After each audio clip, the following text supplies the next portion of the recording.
it's a goal. Who got the assist? Who got the assist?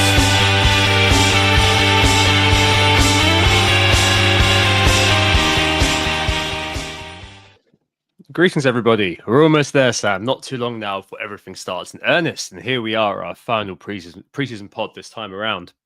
Feels like year 9 was a much more smooth and mercifully a bit shorter compared to other years. I just can't wait to get going, but I don't know. It feels like it was quite short, which is always really nice and sweet.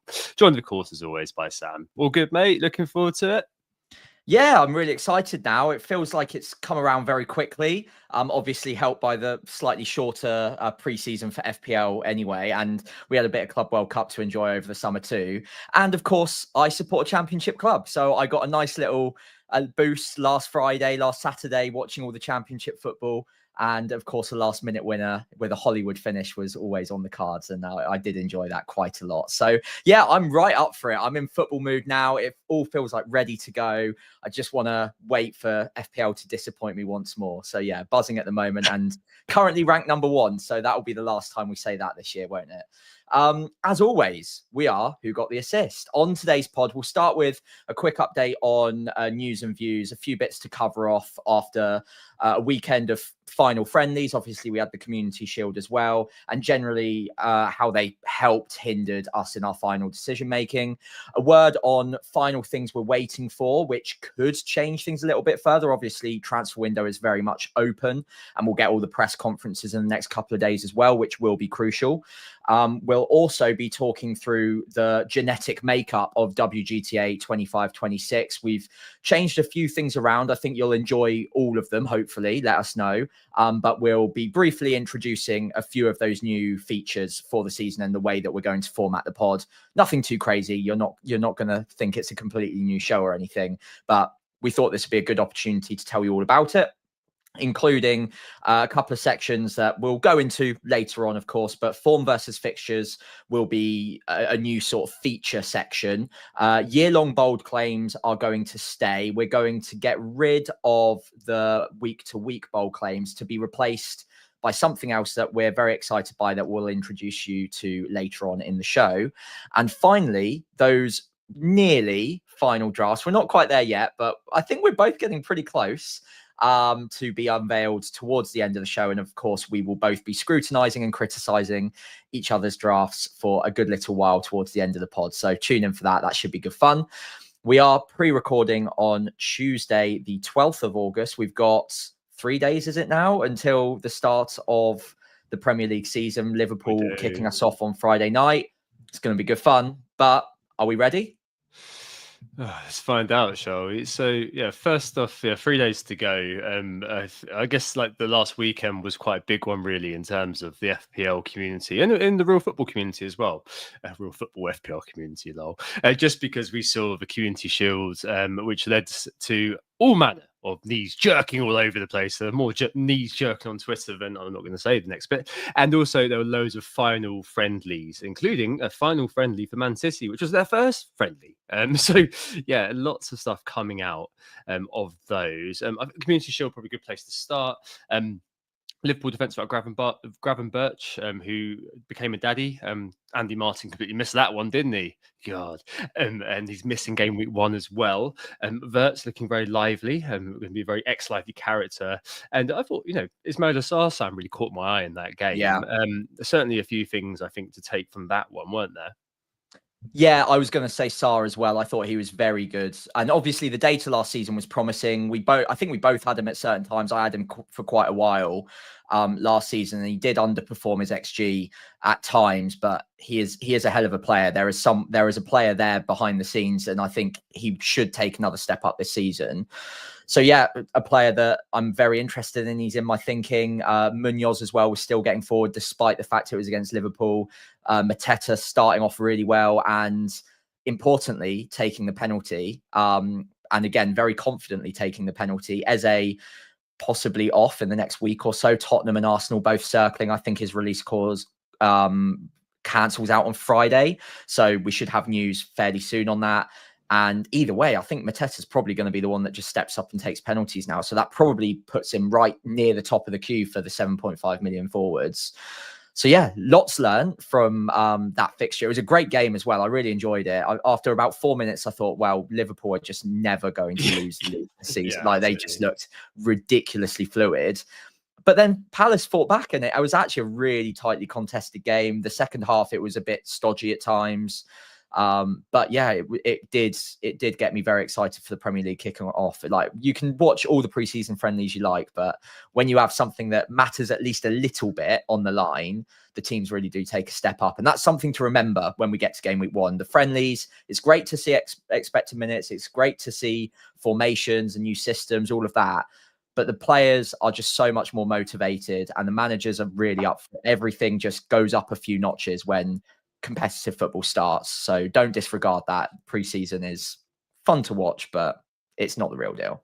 Yeah, 100% agreed. The only other thing to mention, touching on Community Shield, was the stop press today. Romano, I think, said that the Gay-Heath Liverpool deal could well be on. Yeah.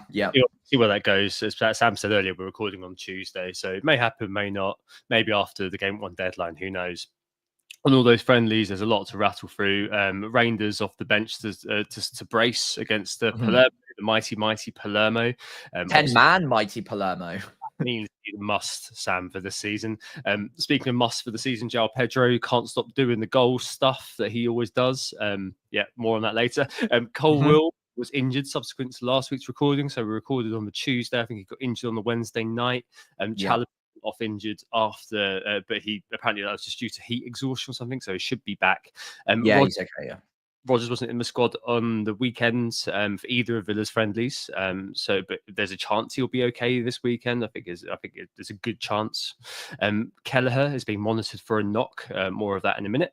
De Kuyper did a goal from the edge of the box, which looked quite nice. So maybe one to keep an eye on. Dubravka was signed. Moving on to transfers, but wasn't in the Burnley squad. Both Rice and Hradecki, the other lad. I think it's Hradecki or Hladecki. Hladecki, I think, but yeah, whatever. By Leverkusen goalkeeper, wasn't he? Both played a half each. Dubravka apparently not match fit, and also Howell said pre-departure that he had an injury. A few other transfers in. Sesko 7.5, which I think is actually a really intriguing price for him. I'm not going to start with him, but interesting one. That seems for United fans wondering why he's 7.5 versus Gyökeres being 9.0. It might be due to the fact that United finished where they did last year. I don't know. KDH, Dewsbury Hall, signed for Everton, as did Jack Grealish today, which is interesting ones to keep an eye on as well. Quite a lot has happened, Sam. Quite a lot of things I think we'll touch on later on. I don't think we need to go into every single one of those one by one. The only one I do want to get your thoughts on is the Sesko price, just because obviously that's a new one. And I think that could be one which could play a role later on in the season, especially when we get on to something later on in this pod. Yeah, so I think it's a competitive price. It's not something I'm interested in from the start. I don't think many will be, because he hasn't been training with them for long. He hasn't really been featuring obviously in pre-season for them. So I think it will take a few weeks. And when you've got Arsenal in game week 1, you want to go with what you know. There are certain players at Man United that I would be more confident in to begin with. I think it is a very good price for him, and I think at times he will come into a lot of people's sides.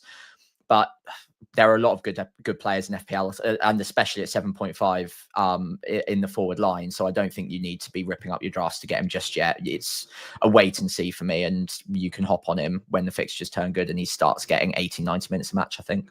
Yeah, I watched a little bit of him last year in the Bundesliga when he was in my Bundesliga team, and he's very raw. Just because of my, I'm sorry, but my kind of slight dislike of Man United, which may have come through every now and again. I do hope he goes the way of Højlund, but we'll need to see. I think that he's definitely a player in there, that's for sure. It's just he was a little bit, I don't know, there were definitely times last year when he didn't quite look as good as he didn't quite kind of have the end products that matched his obvious ability, put it that way. There is a player there, though. Yeah, I agree. And if it does kind of start to develop and really kind of roll forward, then yeah, certainly I'm very interested. Going forward, then we've got the Super Cup tomorrow. from time of recording, one to watch out for injuries, and things like that, and also some clues maybe for what might happen with Burnley. So if like a Van der Ven maybe plays 100, I don't know if it goes straight to penalties or not. If he plays the full 90/100 and whatever it is, maybe it'll be Danso gets a run out versus Burnley if you're planning him in your team, or at least it'll make me kind of think, I don't know. And press conferences. I'm, for example, in Bench Boost, fishing for any 4.0 goalkeeper news. So if this Kelleher knock is actually going to roll him out for the first week, then that's perfect for me, because Valdemarson is a really obvious buy, just for 1 week. I don't really care who he is. There he is, and I've saved 0.5, and I might be able to do something else with it. We maybe get a leak as well on Friday about Liverpool lineup, but I suspect it's going to be not as contentious as it might otherwise have been. So if Conor Bradley, for example, who we've learned since the Price pod actually does have an injury, if he was still around, maybe we're thinking, is Frimpong going to start or not? But I don't really see there being too much in that lineup that we're going to be worried about. And just on lineups, Emma at Jump the Wave on X and at Emma1 on Blue Sky was in touch with me. She runs the lineup prediction service every year, working very hard on behalf of the community. And she's asked us to give a shout out to any Spurs or City fans who want to take part in the lineup predictions, particularly to get in touch with her, because it really helps. It's one of those things that at the start of it, at kind of the Friday every week, she publishes, with the help of all of these people, graphs on her timeline, which basically give a prediction percentage of all the predictors to give you an idea of which players everybody is kind of a collective nexus of masterminds thinks is likely to start. It's really good. It's absolutely essential. I check out every single week. So yeah, could not rate that higher. Very, very good. Get involved if you can. Perfect. Yeah. So that's Jump the Wave on X or Emma1 on Blue Sky. So yeah, that's all that stuff. Smash through that just because we want to spend a lot of time on the drafts today. But there are a couple of things to go into just very quickly, just for the year ahead. So if you're new to the pod, last year and the year before, I think we had quite a defined way of going through the pod the show every week. This time we're slightly changing things around. So we had a pizza and a few beers in off season, and we came up with a few very good ideas at the time that we've since forgotten what they actually were. And you messaged me earlier on, so just to clarify exactly what this was. Yeah. But in my mind, these were very good ideas, and I think they're just a nice way of sort of looking at things. So the first thing is that what Sam mentioned earlier on in terms of form versus fixture. So the idea of this is that each week, in terms of how we look at everything that's going on in the FPL world, Sam, we're not doing that knee-jerk, the best ins and outs anymore. Kind of the market forces kind of stuff from way back when on the pod, sorry, Nick, is now going to be slightly reintegrated into this. And it's just the idea of looking at kind of players who are in form versus the fixture runs coming up and how we assess potential moves in our squads. Yeah, pretty much. So obviously it's kind of a grass versus analytics kind of section for the pod, which we've rebranded slightly to form versus fixtures. Basically, one half of it is looking back, that's the form. One half of it is projecting or looking forwards, which is the fixtures. So we're trying to interpret the data that we've seen in the past and analyze that and try and figure out where the next trends are coming from. So I think there are there's a balance to be struck between getting form versus fixtures right, but what we're going to try and do with this is tackle both sides of the argument and come to a reasoned conclusion in the middle somewhere. There will be weeks where the form pick, despite the fixtures, is still the best player to be going for, or the best collective of players to be going for. And then there's going to be the other side of it where actually we're seeing 2 or 3 teams with a big fixture swing coming. There's an opportunity here that no one else is really spotting. So that's the way that we're trying to play this. But obviously, it's going to also take on a sort of life of its own throughout the season, where we're talking a little bit from the grass versus analytics side of it as well, I assume. Yeah, that's it. I mean, it won't replace having one thing we do features on, as usual, on WGTA for long-term listeners, but we'll definitely be using this format just as a structure for what we do. And how we present kind of the main pod topic each week, because we'll keep doing that. It's just like a lens through which we will try to kind of make sure that we can bring that to you in a way which is kind of useful and concise, hopefully. We say that with be like, oh, it's a short one this week. We talk about that for a little bit, and kind of 45 minutes later, oh crap, we better move on to best captains, which of course is going to stay. Right, next thing is season-long bold claims. Oh, the graphic has not worked there. Apologies. But, weekly all right, bold, it's fine. yeah, weekly bold claims. Or we've decided to replace that with something else, which we'll see in a minute. But we're going to keep the long-term ones just because they're quite fun to keep an eye on over the course of the season. Yeah. I don't think we're linking them to the game that we've come up with, but I think that these are kind of just some fun little kind of really bold. So we can't get away with something like Salah to be the top scorer or Saka to get the most assists. It's not. Oh, those are my like two that. bold claims ruined. Oh, mate. Oh, dear. They're long-term bold claims. Last year, I won 1-0 just because I predicted a bold manager to be sacked first, which was probably, I don't know, it's kind of a medium claim rather than a bold one. I'd say. I think I got away with that one. Lemon and herb. No, I don't think it's lemon and herb. I think it was definitely medium. It was definitely medium. I'm going to tell myself that. It was a Jal Frazee. Okay. Okay. So season on bold claims then, Sam. You've looked into your crystal ball for the year ahead. Should we do one by one? So you give or all three. What do you reckon? Let's do one by one. So do you want me to start off? Mystic Sam looking in his crystal ball. What do you see? I think this is a good one. Again, feel free to disagree, but I think Fernandes breaks his all-time point scoring record this season of 244 points. I was going to say 250, and then I checked his record, and I was like, okay, I'll just say he breaks his record because it's basically one and the same. I think, despite the slight positional change, I think people are overplaying that. I don't think that's going to impact his actual return rate that much. Plus the defensive contributions, plus playing with better players in front of him who actually might finish the chances, the many chances that he creates for them. I think he's onto a bit of a scorcher this season. Plus, they don't have to worry about European football. They won't have tired legs going into the back end of the season. I just think there's so much going for him this year. I'm very hot on him. 244 points. He's coming to get that. And that is my first bold claim. Okay. I think I'm going to switch it around from what's on the YouTube just because I've got a bold claim which sort of tacks onto that. But sure. I get it. I'm there for it. I'm there for the Man United signing lots of soloists who don't work together in a super group. Cunha,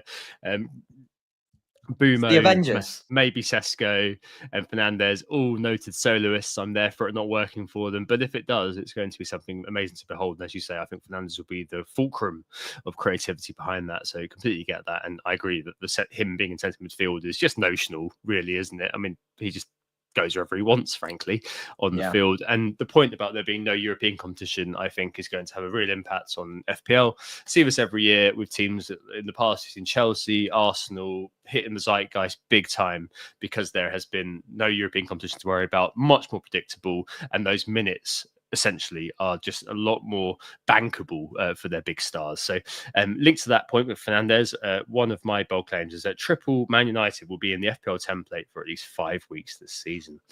We're going to have to keep an eye on that because I don't know consecutive weeks. Consecutive weeks, yeah. Okay.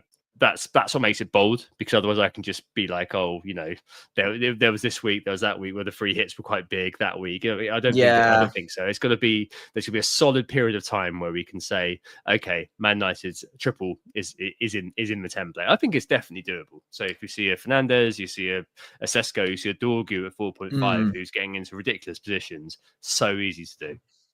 Yeah, I was going to say it's going to be difficult to picture a template 3 that includes more than one midfielder there, because there are just so many good midfielders. So at best, it would be like a Bruno alongside either an Mbeumo or a Cunha. And then you're probably not tripling up on attack. So I think Dorgu would have to be one of that 3 to make it a template, because the other defenders just don't offer enough. So yeah, I think that's a bold claim. I like it. It's a good one. I can see it happening, but I think it's just bold enough that that is absolutely fine. If I had to predict which 3, I would probably go Sesko, Bruno, Dorgu, but maybe Cunha instead of Sesko. I'm eyeing up game weeks between game week 9 after Liverpool game up until game week 21. They don't play any team in last season's top 4. I think they played Newcastle actually in game week 18, but it was like a really long, unblemished run. I can see people wildcarding into Free United if they've started the season well. Simple as that.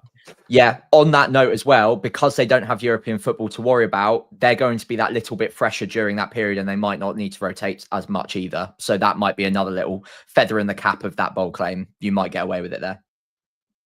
Perfect. All right. So on to a couple of specific sort of player points. My first one, Dom Slanky, the top scoring FPL forward. I told you this, I think, when we met up. This is one of my bold claims this year. You did, It is a bold claim. I'm not saying that I'm going to be buying Slanky and triple captaining him straight away, but I do think that under Thomas Frank, he's going to improve. I think the raw ingredients are all there with him, and we're hoping that Thomas Frank can turn Dom Slanky into Ivan Toney, except on steroids. I'm not going to be putting a bet against that, though. What do you think? Oh dear. No, I really like that one. Dom Slanky, I think, is due to have a very good season. The underlying data always looked pretty decent, and I think under the right manager in the right system, he can get up another few gears. I think he can go up another few levels. So the only thing that I could see going against that is the fact that they've got to deal with Champions League football, and they don't really. I mean, Richarlison exists, but is he really going to be a serious factor? Are they just going to have to run Solanke into the ground? I'm not sure. So that would be the only thing competing with it. Also, there are just a ton of strikers that Watkins, Gyökeres now, Haaland, are all going to have something to say about that. But I think he'll be right up there. I think he's due to have a very good season, but it's undoubtedly a bold claim. On that note, I'll move on to my forward bold claim for the season. Bit of an analytics darling. I haven't really watched much of him myself, to be honest. So I am just using the wisdom of the football analytic crowd, the tacticos out there, in saying that Tierno Barry at Everton is going to become the it thing, the striker at a budget price that we're all going to want to own at some point this season. He's 6 million. It looks likely that he's going to overtake Beto at some point. I don't know if that will be from the start, but I think it will happen at some point this season. And at 6 million, that's a very accessible price. It's a very enably kind of price to bring in a lot of other heavy hitters. And he's got a lot of very good creative assets around him now. He's got Ndiaye, he's got McNeil, he's got Alcaraz, he's got Grealish just coming in, Dewsbury Hall. So the Everton forward line is probably going to get better service than it did last season. I've just got a sneaky feeling that if all of those factors come together, Tierno Barry is going to become a template pick. And the way I've defined that is 30% plus, because I think if I went any higher than that, it would be trying to account for dead teams. And so put whatever number you want on that to be template. But yeah, well, in the same way that you've done template Man United.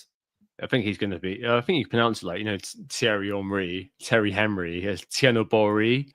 Okay. It's going to be. I'm literally making that up. I'm wearing an Arsenal kit right now. It just came to my mind immediately. But usually you don't. It's a Frenchman called Barry. I mean, you're going to call him Bori or something, aren't you? And yeah, no, interesting one. But that's the point of bold claims, isn't it? It is. To be fair. Okay, speaking of bold claims, third one. This is the year that Salah.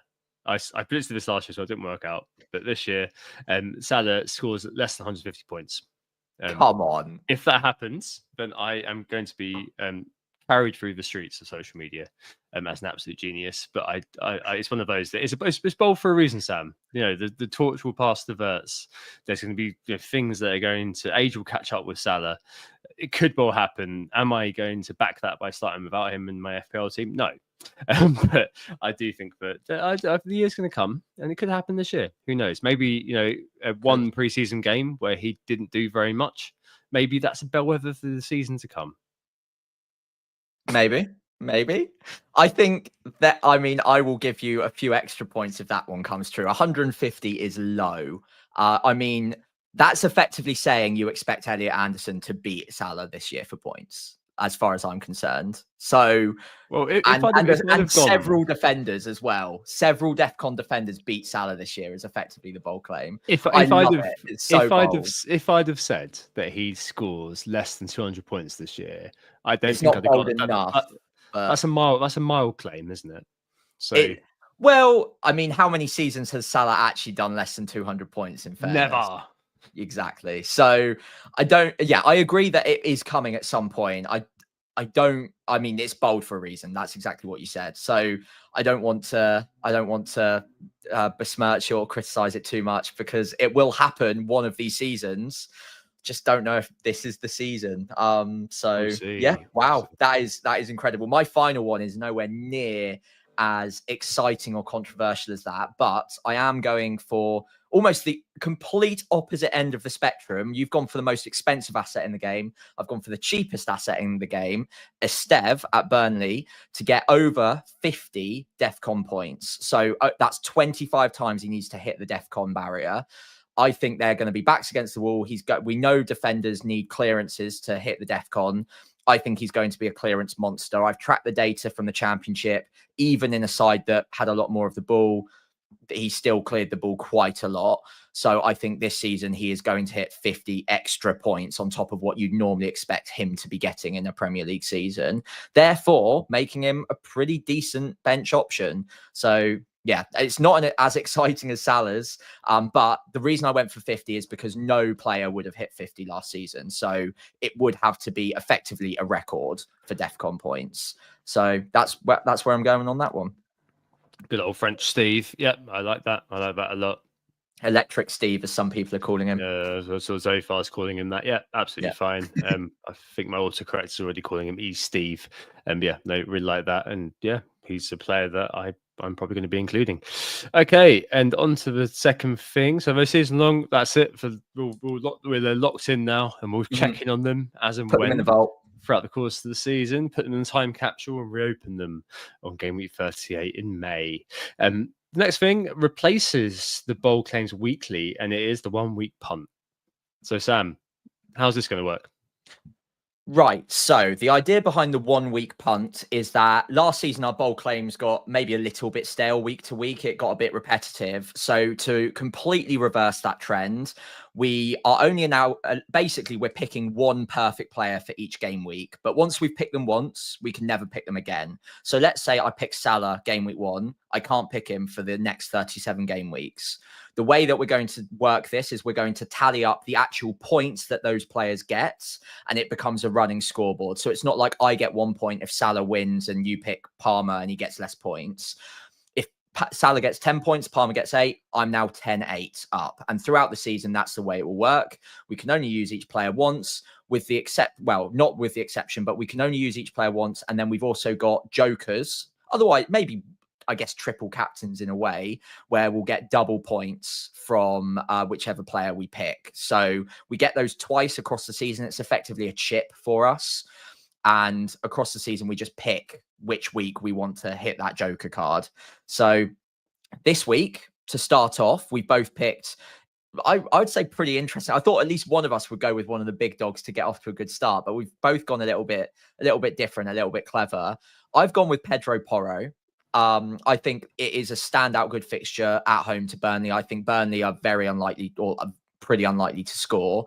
And Porro is on set pieces whilst Maddison's out and getting forward a lot. Good underlying expected data. So yeah, I like Porro at home, and I don't think I'm going to ever really want to use him again later on in the season. So I think it's a good opportunity to leverage him for one game week and get it out of the way.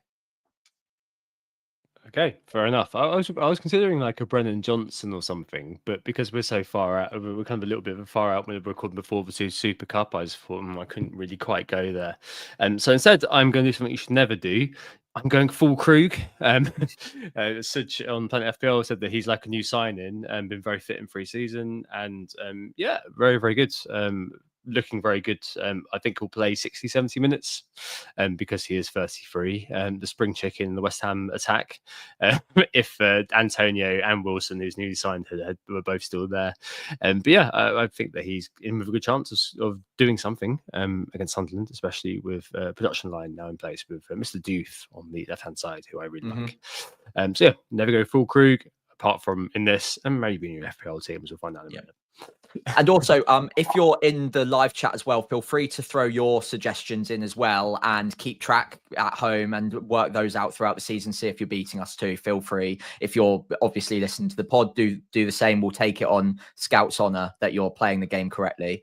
But yeah, keep us posted on how you're doing with this one. I think it should be fun throughout the season. Nice one. All right, there we go. So I think it's time to look at drafts, isn't it?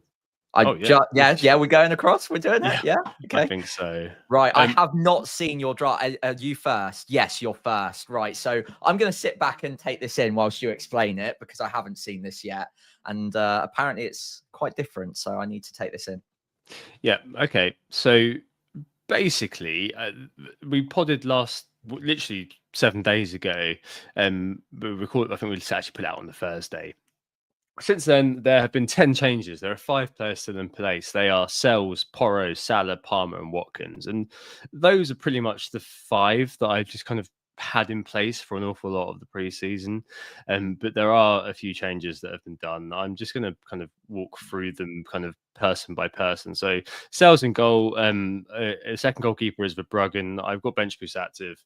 It was Darlow this on Thursday. Unfortunately, dream has died, as has the Dubravka dream, as mentioned. I don't think that there's going to be a 4.0 unless Andrew says Valdemarson is going to play because Kelleher can't make it. I don't know if he's going to be. I'm hoping he'll be naive enough, basically, Sam, to tell the truth. Yeah. He will. I'm loath to pay the 4.5 for the goalkeeper. That could be any of the 4.5 goalkeepers. I've just got Verbruggen in basically at the moment. But we shall see. I mean, yeah, it might be Areola. It could be whoever. But I've got to pay the extra 0.5, which I don't really like doing. But hey, there we go.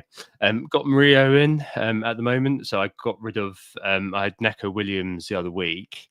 Neco, I don't know that I was kind of spooked by the links with Leif Davis and spooked by the links with Shimikas, but it also, the more I thought about it, just felt like Neco was a bit of a rotator option, whereas his replacement in Murillo is one I can just play every week in reasonable expectations of defcons. He got more defcons per 90 than Tarkowski did last year, for example. So it means I can just set and forget him. I'm pretty happy with that. Porro in place. Anderson is now in instead of Wan-Bissaka. So I see Anderson as being a kind of a dependable player who should be favoured by DEFCON.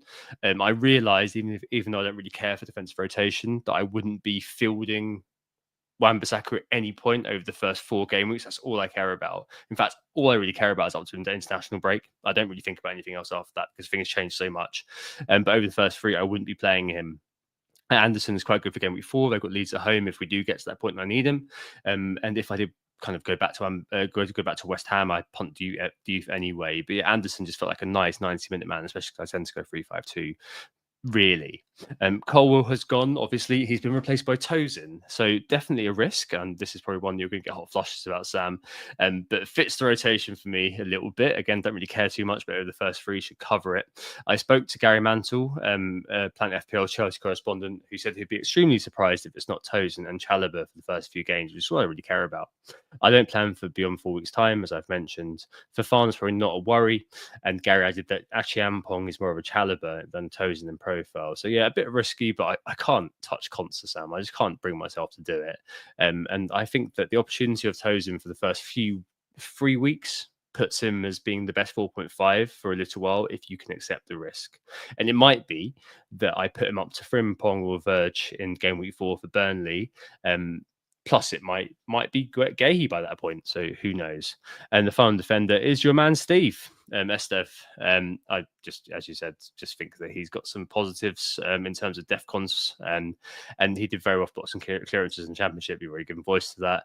And in game week 1 against Spurs, he might get those, or should get those. I'm aiming for those 3 points. And he's also playing ball in game week 2 at home to Sunderland when Porro is away to City. So come that.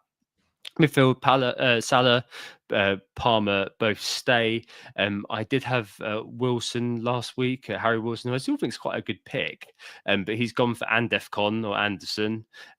Saw great work. I think you alerted me to it by FPL Chewy, which showed he'd been hitting his DEFCONs basically pretty constantly, and he seems like an obvious pickup, really, at that price. Just see where it goes, really. So that means I'm triple Forest. I did have Baleba last week. Now I've got KDH, the new Magic Bean. I'm not sure how he'll fare, but I think he'll play a role at that price, and I think that's absolutely fine, really, in terms of minutes and also kind of vague attackingness. But the big change, really, is that I've got Verts. So if you were kind of thinking when you were listening to it, hang on, he was saying he was going to have Van Dijk the whole time. I don't know. I'm not entirely convinced by Liverpool's defence yet. quite yet, especially without Gravenberch in game week 1, and then Newcastle and Arsenal in 2 and 3. And last week, Sam, after having our chat, as I said to you when we were chatting the other day, I was a little bit spooked by the gap between my kind of 6.5 or my kind of and Palmer. So I thought I really need to look into a player in that gap. I've considered Marmoush as well, but I'm currently siding with Wirtz just because I'm without a Liverpool defender. One thing you should have is minutes to Liverpool. I'm going to back a bit of a hunch on him, basically, on watching in the Bundesliga for a year. That'd be good enough to go and do the business for me FPL wise. But at that price, he's also vulnerable if I need to do post game week 1. It could be Marmoush still or Bruno if I find 0.5. So if Valdemarsten's a goer, and I can get rid of the Bruggen, I might consider taking up to Bruno. But yeah, that's that. Full Krug is now in my team. Just kind of needed the 0.5 from Strand Larson. Watkins is still around, and João Pedro is in. I've relented a bit on him, I think, Sam. Sorry to say. I know you're going to hate it. I think with him, is the gamification side of it came to mind with me. To me, I think he's the second most owned player at the moment. I haven't got any strong convictions around the alternatives. He's got a high EO, so I don't want that train to go without me if he starts well. And there's loads of different ways that I can kind of go with that. But I think starting with him is slightly safer if I don't have a strong feeling about others at that price bracket. So Wood, for example, would have a strong feeling about him potentially, but also I think the case for Anderson or Andefcon, Murillo and Sells is probably a little bit stronger. So yeah, that's Sells and Verbruggen in goal, Murillo, Pedro Porro, Tozin, Anderson and Stev at the back, KDH, Palmer, Salah, Wirtz and Anderson, and up front, Full Krug, João Pedro and Watkins, and that's a bench boost. And that's the way I'm looking at it. Cool. Thank you for coming to my TED Talk. Right.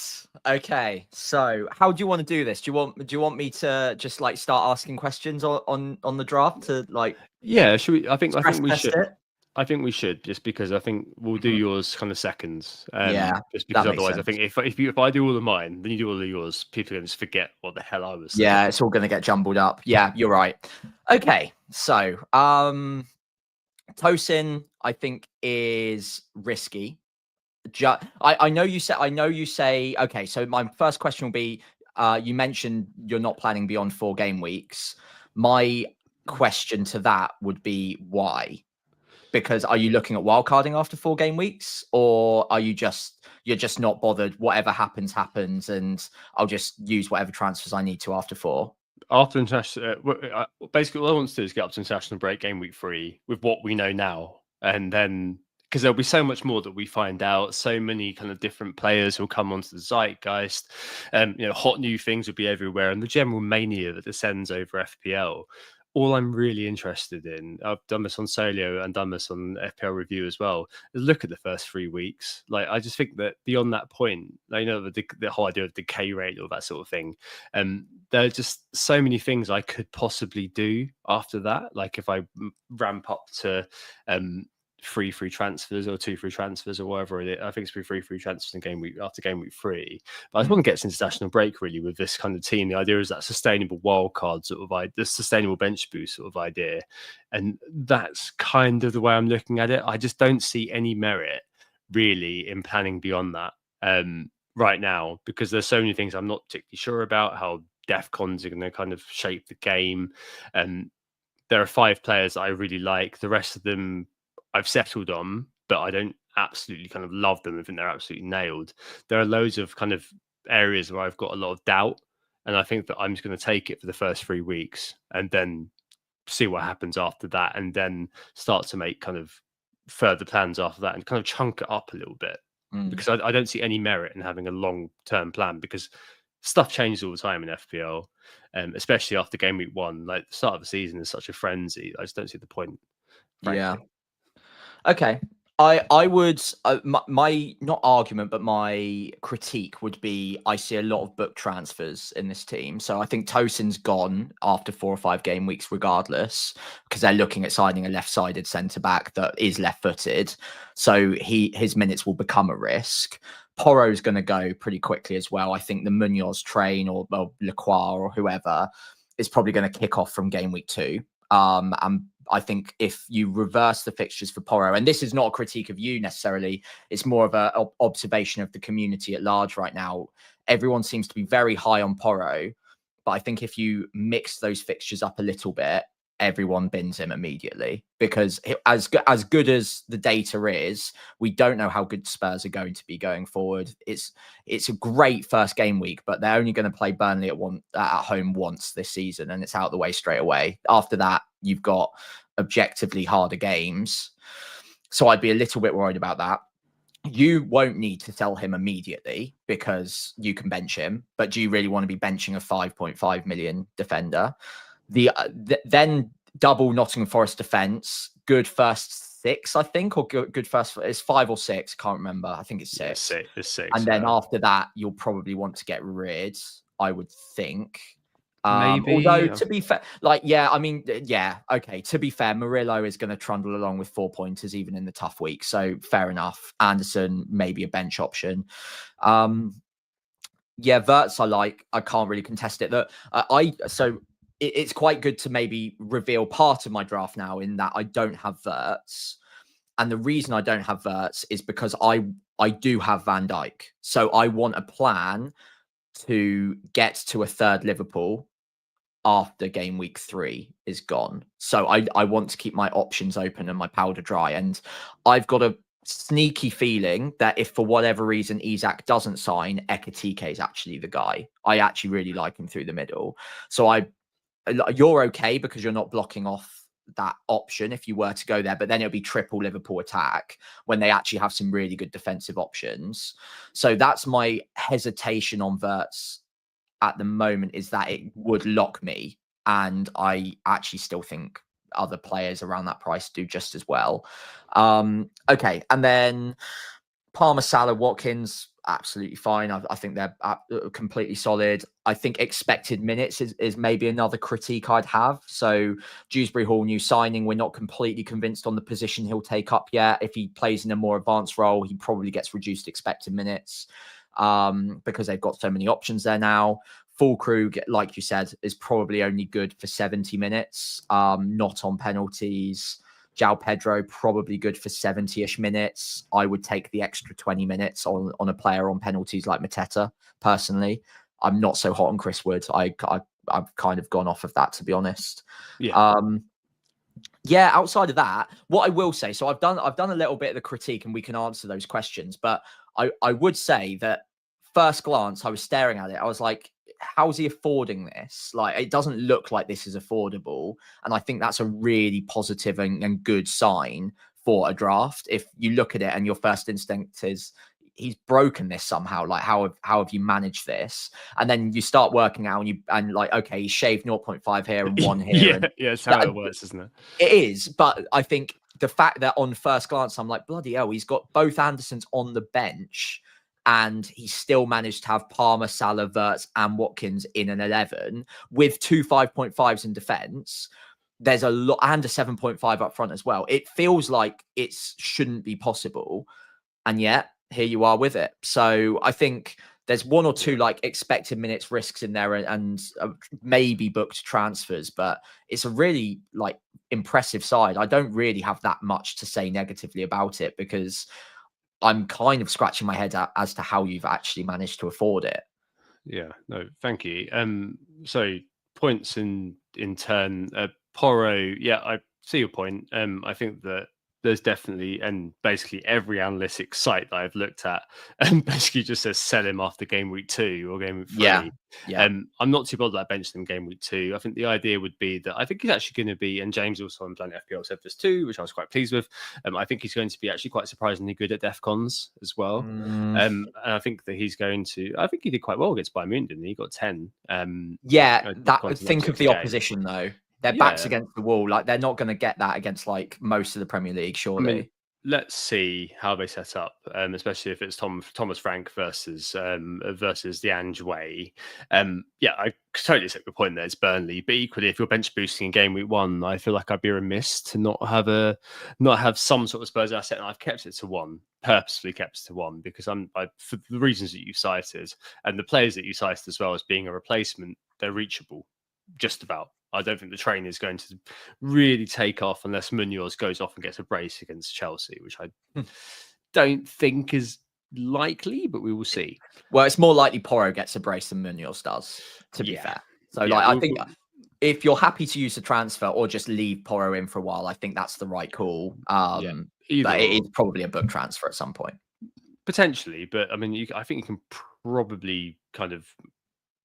I'm not saying you are, but I think that like it's very easy to make that argument for quite a few players out there, if that makes sense. Like, I do think that Porro's projection is pretty strong for the short term, at least up until game week 4 or 5, which is the outer limit of my planning. I just don't look beyond that at this moment in time. When it's chip season, obviously we do go into a bit more theory crafting, but in this point, I just don't think it's worth it. I think he's fine for the first. I'll play him for 3 of the first 4.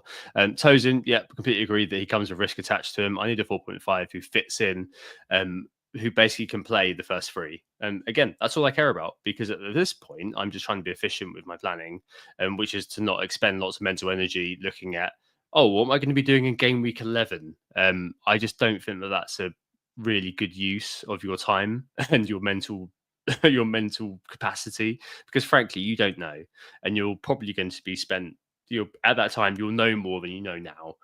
So as it is, I think he's probably a decent minutes bet for the first few weeks, and if I don't need him, or if he does turn out to be a bit of a dud, I think Anderson's a decent 90-minute man who's favoured in the DEFCON. So if I need to play him, then I'll play him. Whatever. Estev, I've got Estev. Hopefully your bold claims are right, but he disappears off the third bench after a while.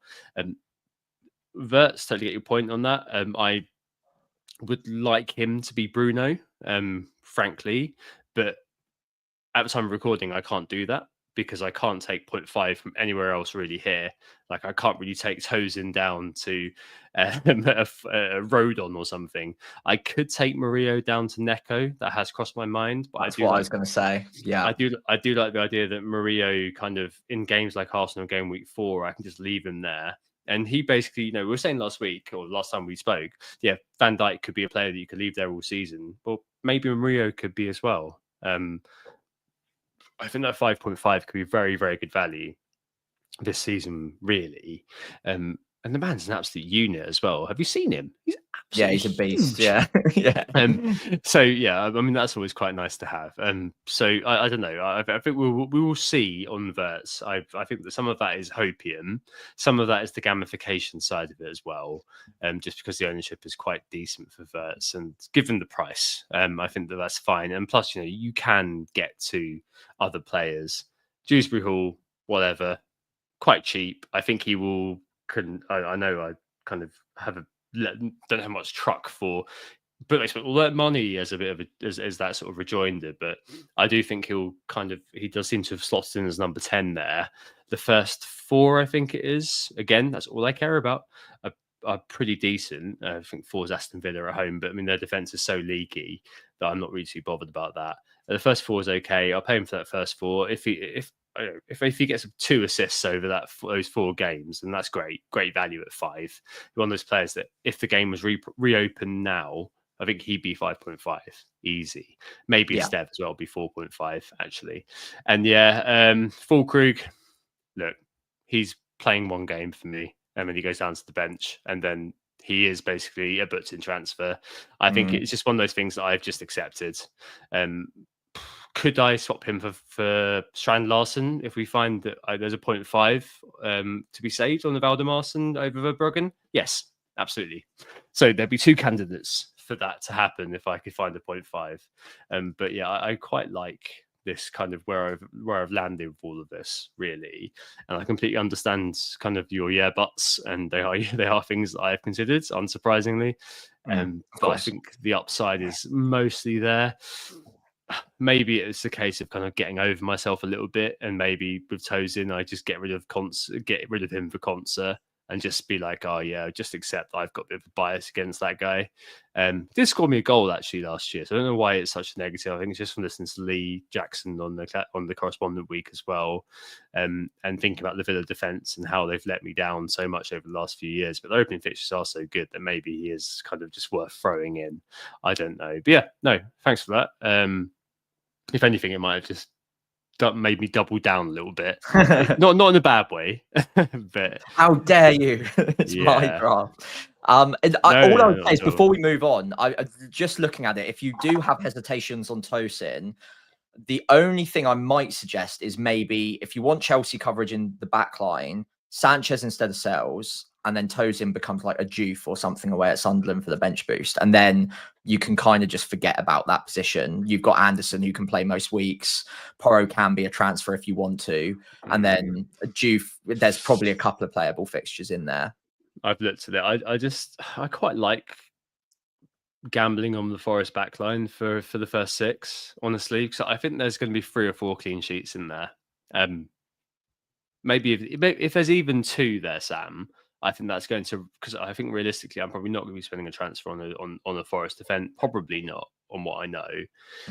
But if there's 2, 3 clean sheets in that first 6, I think that's really going to do a lot of good work for me in terms of the live rank every week. So I'm going to start with it and see what happens after that. Is kind of how I'm thinking about it. Okay. Cool. All right. Let's move on to Sam's team. Yeah, your turn to critique me. So running through it, I think you've seen this one before, because I haven't actually changed my side in like 4 days, because every time I try to, I'm like, no, I want that player. Anyway, so Sanchez and Dubravka, the 2 goalkeepers.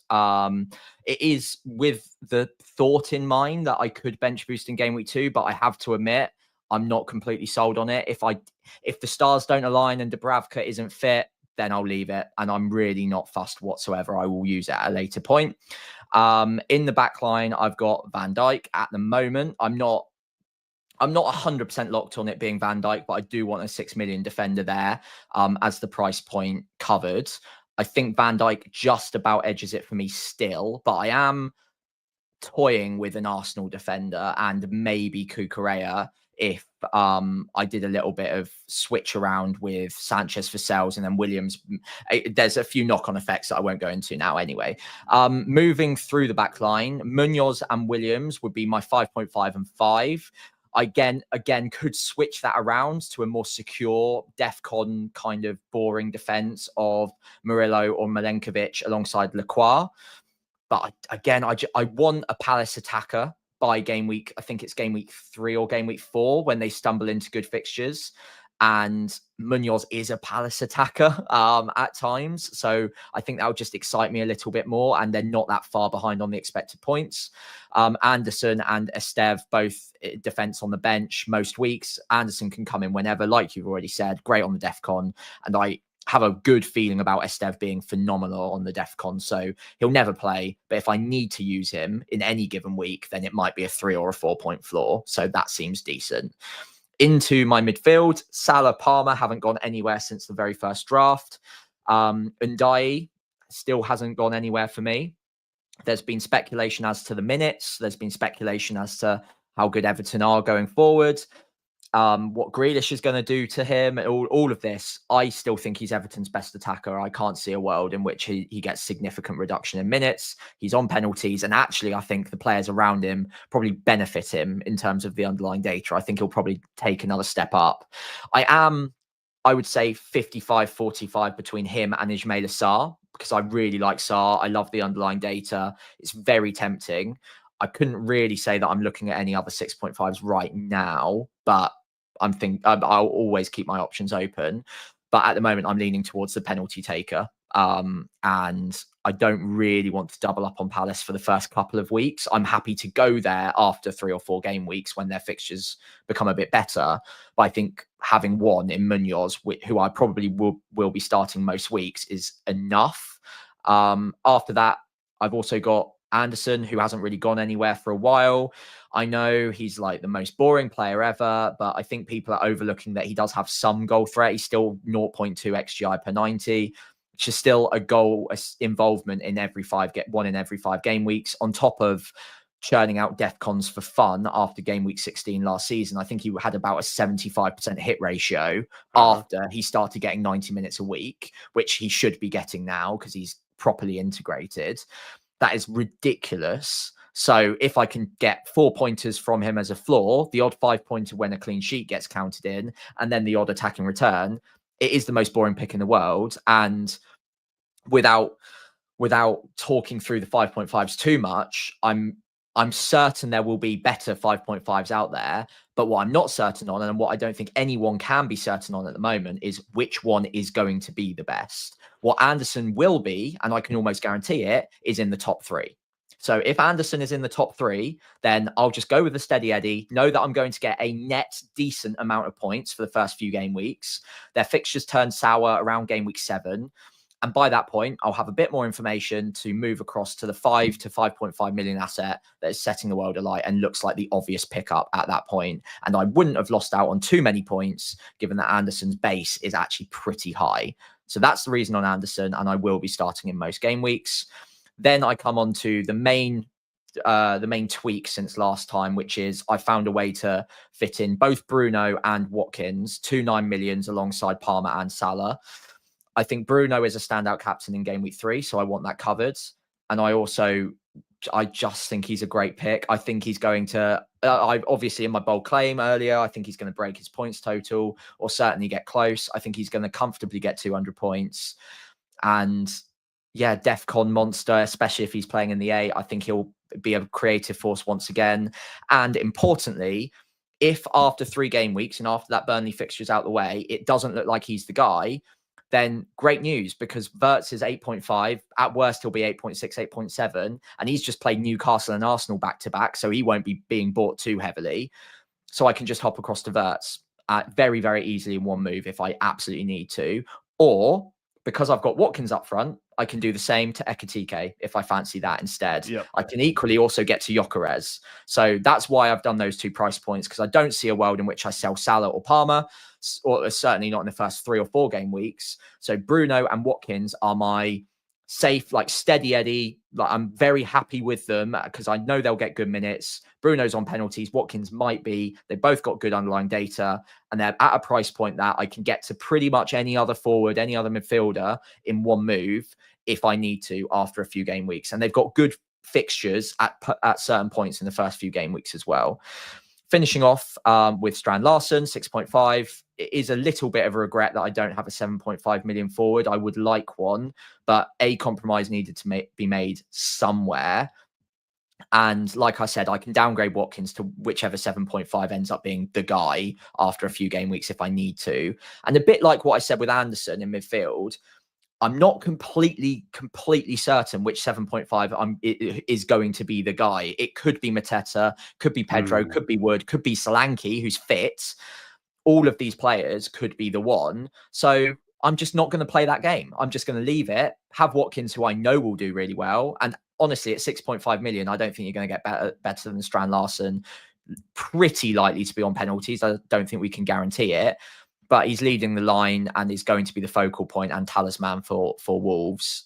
I think that's fine, if a little bit unexciting. Yep. And he's got good fixtures for quite a long time. So final note, I'm looking at free hitting in game week 6, wildcarding as late as game week 13 if I can. So a lot of these picks are expected minutes monsters that I can hold on to with decent fixtures for a long, long time. So I'm reducing transfers wherever I possibly can in the knowledge that something here will go wrong. One of these players will get injured, or one of them will end up being a rotation risk, whatever, that I'm just not expecting. But I'm trying to reduce the risks as much as possible.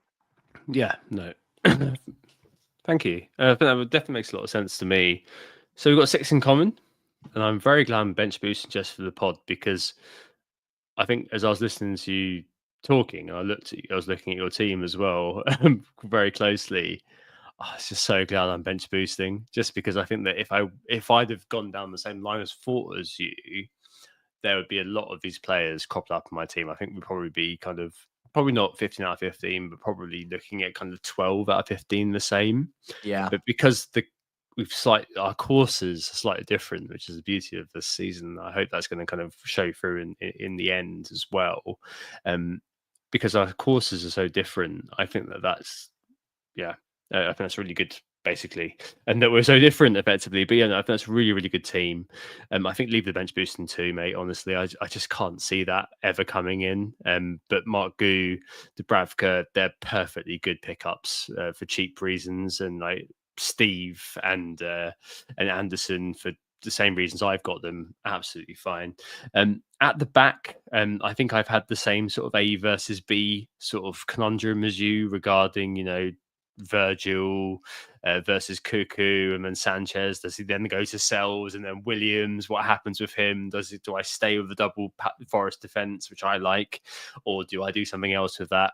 The rest of the 5 points are defenders outside of Williams, and maybe Romero aren't the best, so it becomes one of those. Yeah, maybe Lacroix as well, very good. but you've got Munoz as well. So do you want double palette? It would have to be a swap where it's like Murillo and Lacroix, or Milenkovic and Lacroix instead. So it's the same price, and that will come down to the wire. It depends how fun or boring I want to be. I've had similar debates with myself, honestly, and it completely makes sense, kind of the way you've done it.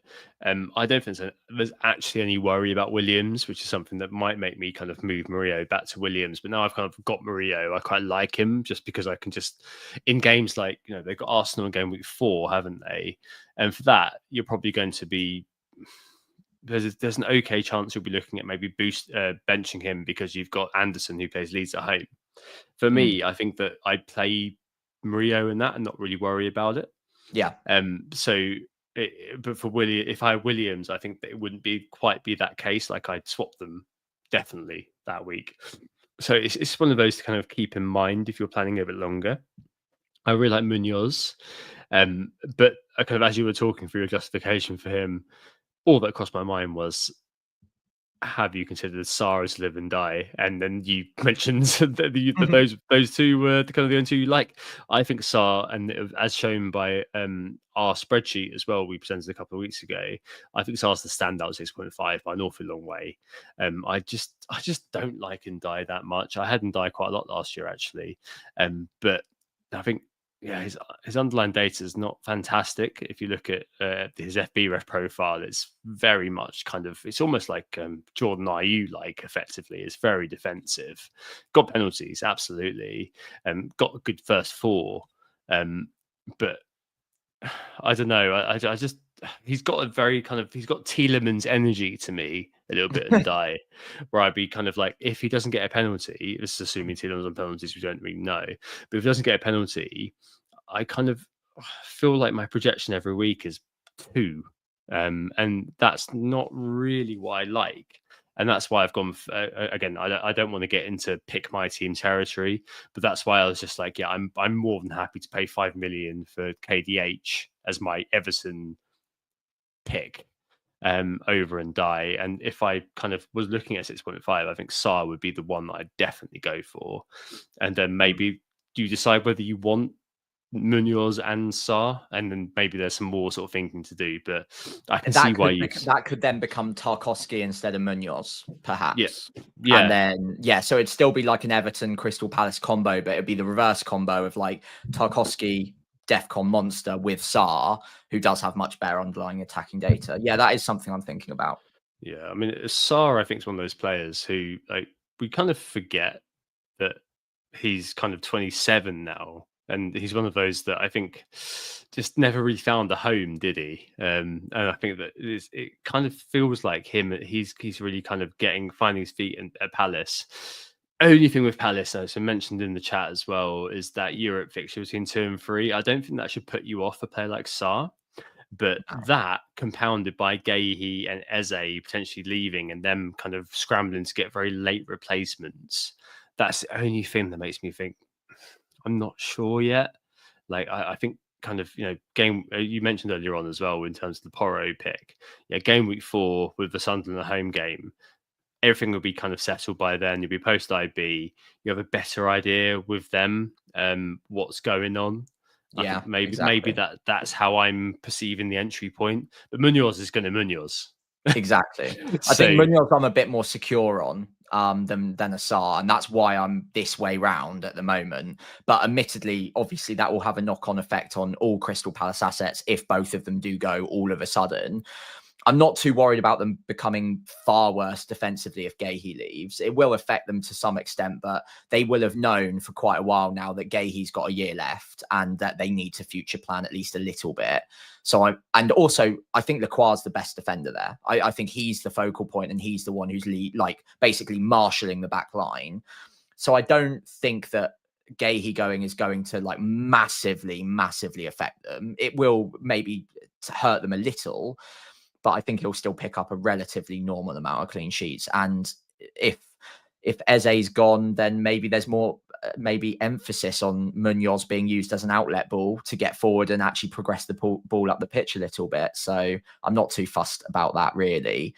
But yeah, he's far from locked in my team. That like Munoz, Ndiaye, and Williams are probably the three that I'm like messing around with the most at the moment. But each time I start messing, I'm like, but I do like that combination. I kind of, I need to maybe reset everything and just have a look with fresh eyes to see if there's a better way of playing that.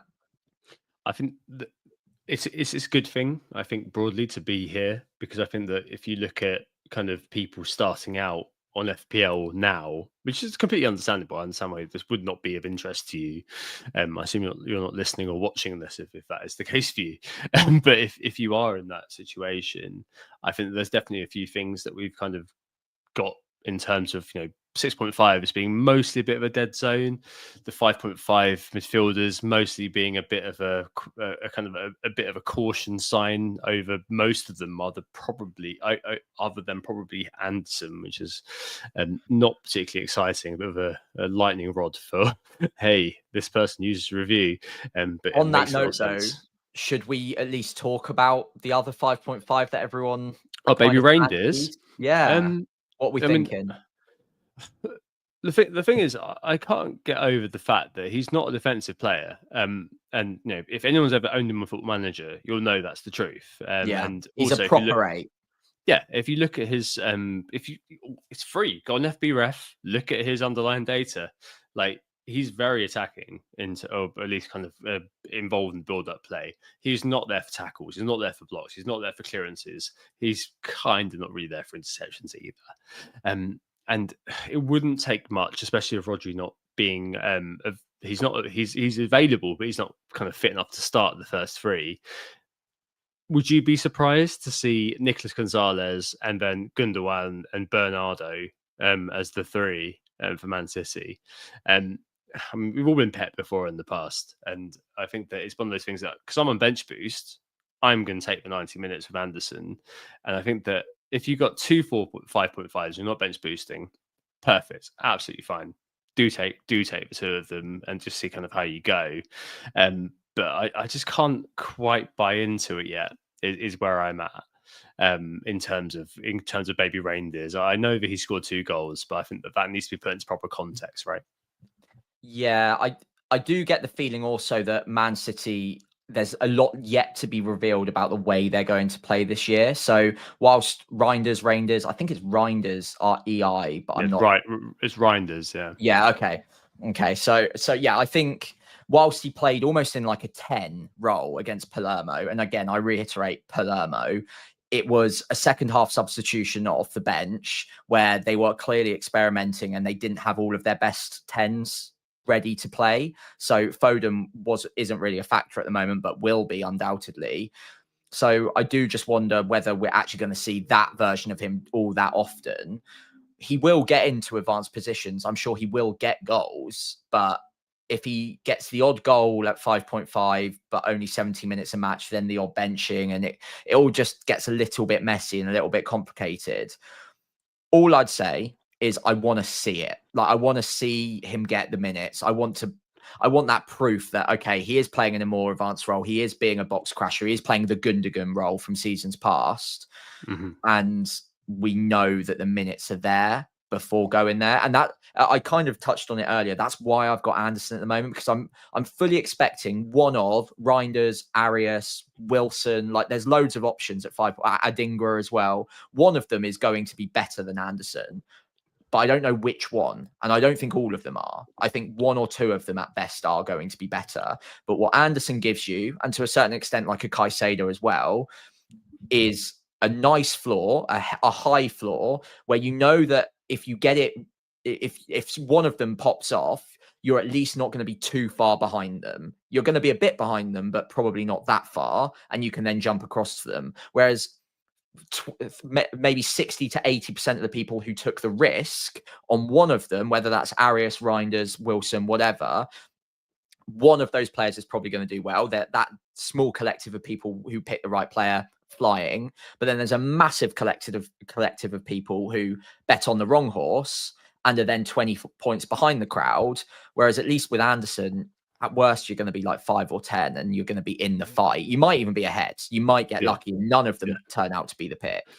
I'm pretty confident at least one of them will be, but I don't know which. And therefore, I'm just going to go with the safe one on Anderson. Yeah. And what turned me as well against Wilson is that actually kind of they've got 2 good looking home games, for example, between 4 and 5, Leeds at home and Brentford at home. So, if Douglas Luiz signs for Forest and then it suddenly seems that Anderson's being taken off and so they're transitioning over to Douglas Luiz for whatever reason, I don't think that will probably be the case, but for whatever reason, then hey, you know what, there's a decent replacement there who's not going to have the ownership probably that's going to be burning the ceiling. But yeah, I think we did say at one point we're going to do a floor versus ceiling debate, but I think that's quite a cliche one, so I'm glad we haven't. But yeah, no, that absolutely makes sense. I mean, I think Anderson hitting the DEFCONs so consistently is just, it's just such an unavoidable argument. I mean, I think he's 6.3% owned at the moment. I mean, he's going to stay differential.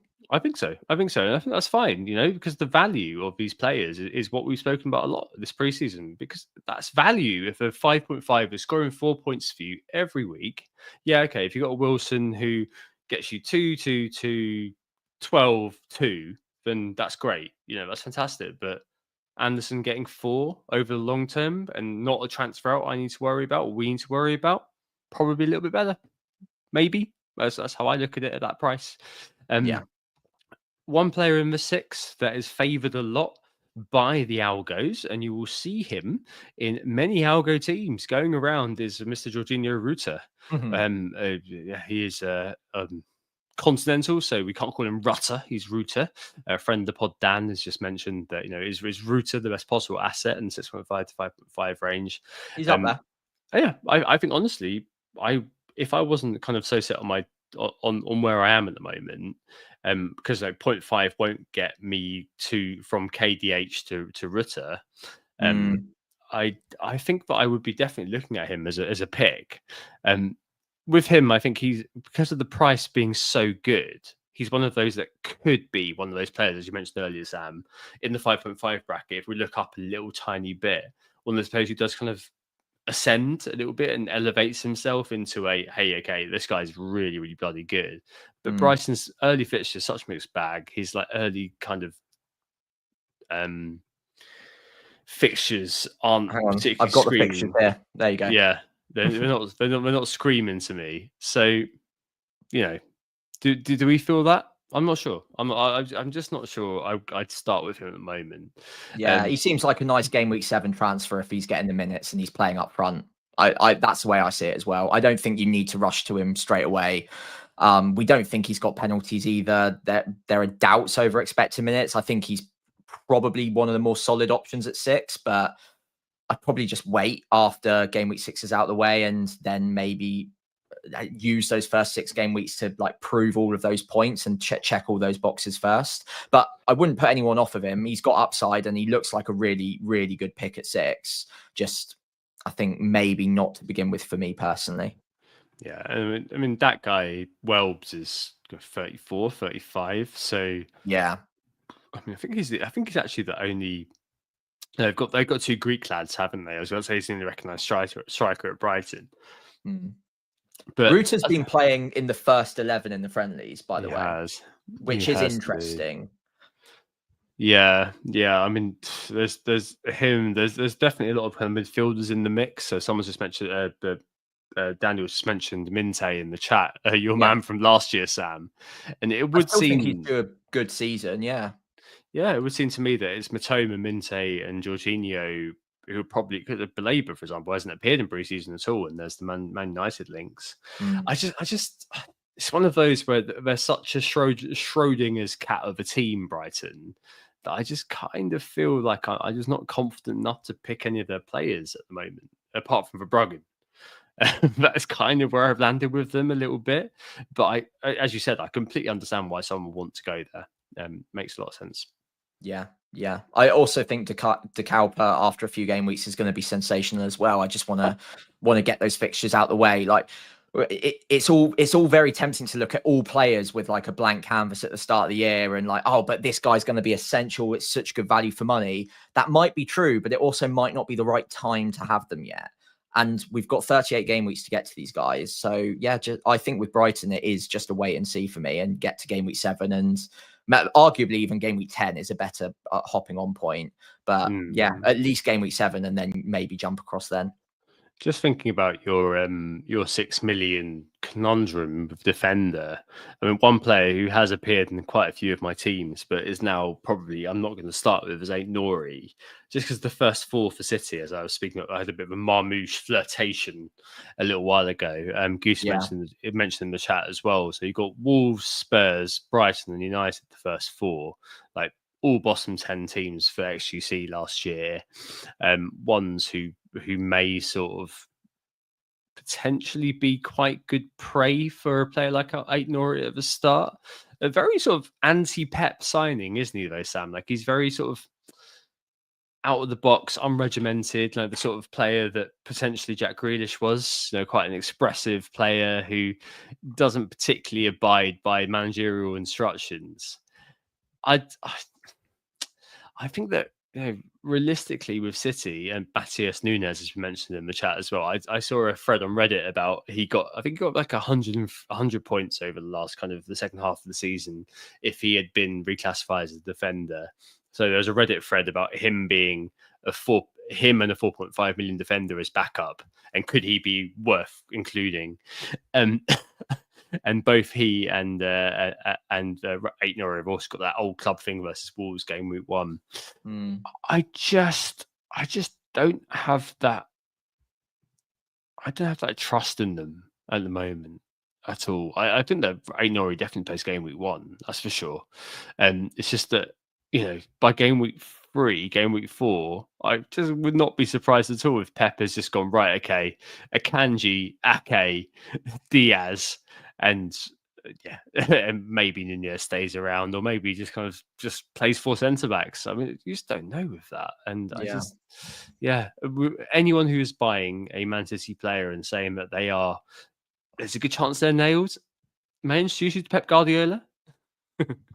Yeah, I think with City and with Aït-Nouri to begin with, he's a fantastic player and he's been bought for a very, very specific role at Man City. One that Pep started carving out last year Gvardiol was the one playing in that role, but I think everyone knew that he wasn't the long-term solution. Aït-Nouri clearly is. He is the right player for that exact role. The left back that kind of inverts, gets into the box, plays a bit box crasher like role, a bit like Cucurella at Chelsea to an extent, and really adds that extra attacker into the final third.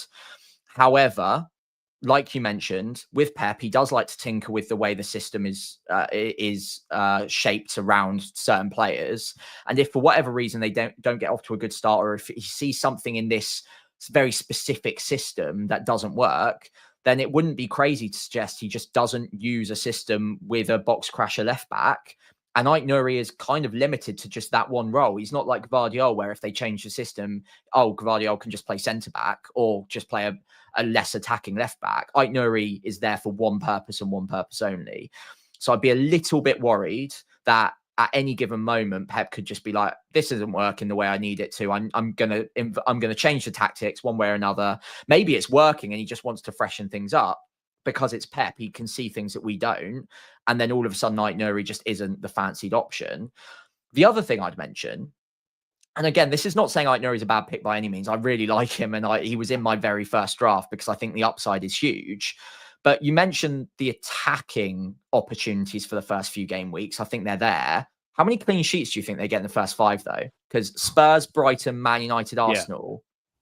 Not fancying it that much. Wolves, I think, sure, maybe. Burnley after game week 5, but I'm probably free hitting in game week 6, to be honest. So not so bothered. Then it's a run of Brentford, Everton, both okay. Villa, Bournemouth, Liverpool, Newcastle.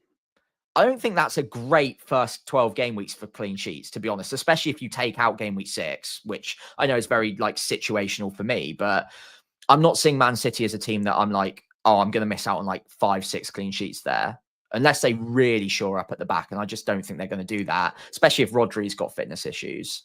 So yeah, I like Aït-Nouri, I like Vardiol, but I'm not sold on having them in over Liverpool defenders or Arsenal defenders to begin with, to be honest. Yeah, I think it's one of those that, like, realistically, it's quite convenient that I'm not going to be trying to include one of them because it makes everything else work, which Yeah. sounds absolutely terrible. It sounds such like a get out of jail for free card. But I think that there's a lot of not kind of flimsy buts, but buts that have sort of substantial enough feeling behind them that I can kind of just about empathize with them. And I completely agree with what you're saying about the fact that if I'm looking for a City player, I think it's probably going to be Marmoush or Haaland. And am I going to go with Marmoush over Verts? I think those opening 4 games are very good for attacking. It's just that, to bring it back to my team, I'm not going to have a Liverpool defender. So am I going to feel a bit naked just going Salah alone? Probably.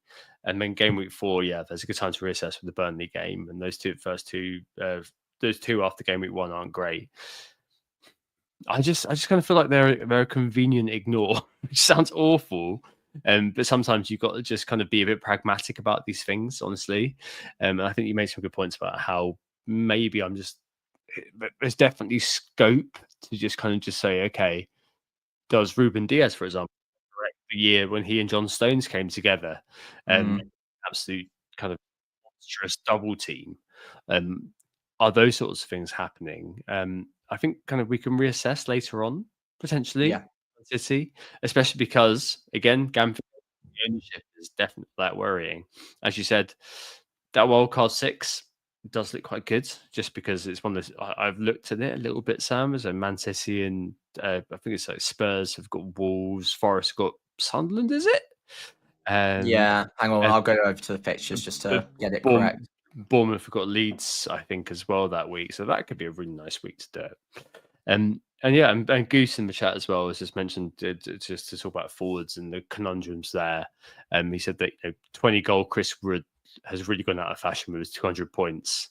I mean, I think we were both sort of initially looking at him, and he's sort of, for me, I've gone kind of full circle where I kind of didn't have a 7.5 attacker, and then I kind of have put one in just to see what happens in terms of all of those.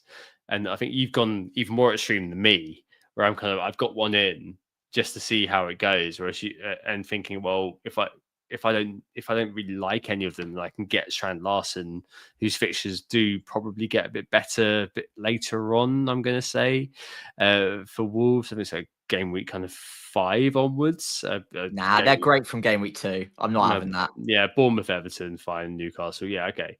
Maybe I could go a little bit earlier if needed, but it's not going to kill me that much. I do really like Strand Larson. Gave the case from last week. I think it's a really good pickup. But yeah, Wood, it feels like it's been a bit of a casualty of what's going on. Maybe it's because of the folks at the back. I know Forest have failed to muster a single goal, or maybe one in preseason. 1 goal in 7 games so far in preseason. But they've kept a lot of clean sheets, and we know that they kind of set up to defend effectively, or set up to keep a clean sheet. It kind of just feels like that. You can read the narrative that Chris Woods, he's as you said earlier on, all they care about is competitive games. Tony Pulis' West Brom and Stoke, all they care about is the real games, and he's going to show up and then do a goal every game, which is going to get him through.